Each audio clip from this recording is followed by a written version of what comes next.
Good morning, Ian Crouch with your 8:30 Hunter News update. The Premier is throwing his support behind calls to appeal the sentence handed down to the killer of Mayfield mother, Mackenzie Anderson.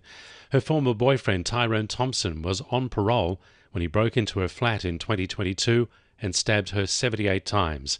He's been sentenced to a minimum of 15 years behind bars. Chris Minns says the sentence needs to be reviewed.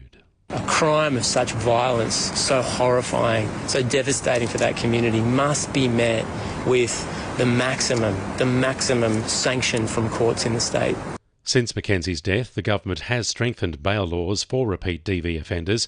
Her mother, Tabitha Ackritt, is meeting with the Premier today and says the legislation needs to be further strengthened and more needs to be done to prevent domestic violence. We have to actually say as society, this is not okay. And if we don't appeal and change this, this sets dangerous dominoes into effect. Fire is torn through in the garage of a home at Taralba overnight. More than 30 firefighters took around 90 minutes to bring the fierce blaze on Fisherman's Drive under control, stopping it from spreading to the rest of the home.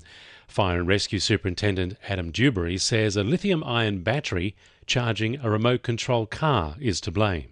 We believe that the car had not been used for quite some time and they just recently pulled it out and put it on charge, and then it has failed.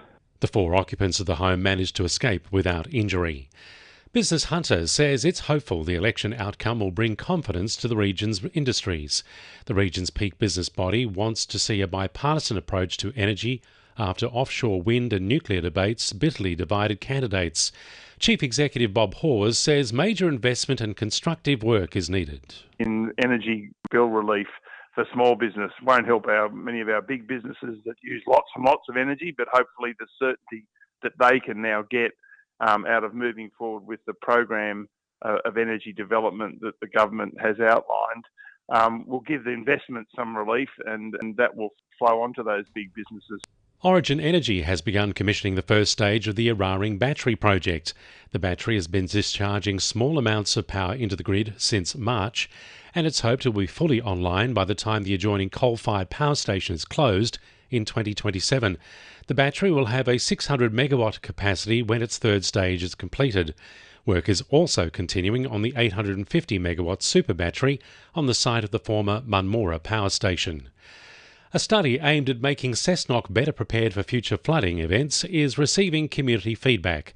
The study is still in its formative stage and will inform flood mitigation strategies and where to build new housing.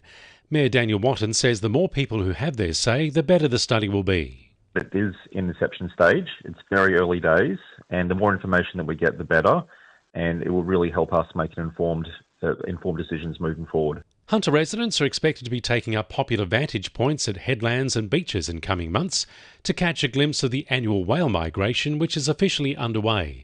Marine Rescue and Conservation Group Orca says more than 40,000 humpbacks are due to start heading north off the east coast from about now and over the winter months.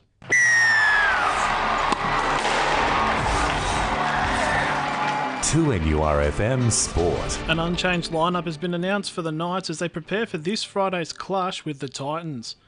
The club put away their point-scoring troubles on Saturday in Brisbane, smashing South Sydney 30-4. Despite the change in form, halfback Jack Cogger says there wasn't much to fix. I don't think we've changed the whole way we played or anything on the weekend to score those points. We just changed a few minor details and were able to score a lot of points.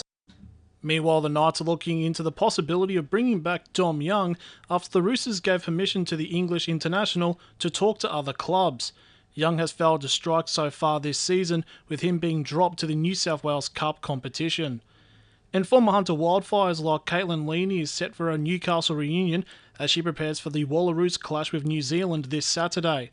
Leaney spent 2 years at the Wildfires and now spends her time in between the Waratahs in Australia and Harlequins in England. That's sport. I'm Jessie Dennett.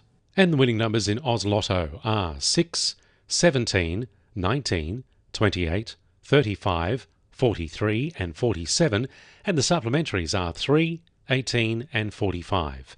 And now you're up to date with the latest 2NURFM Hunter News.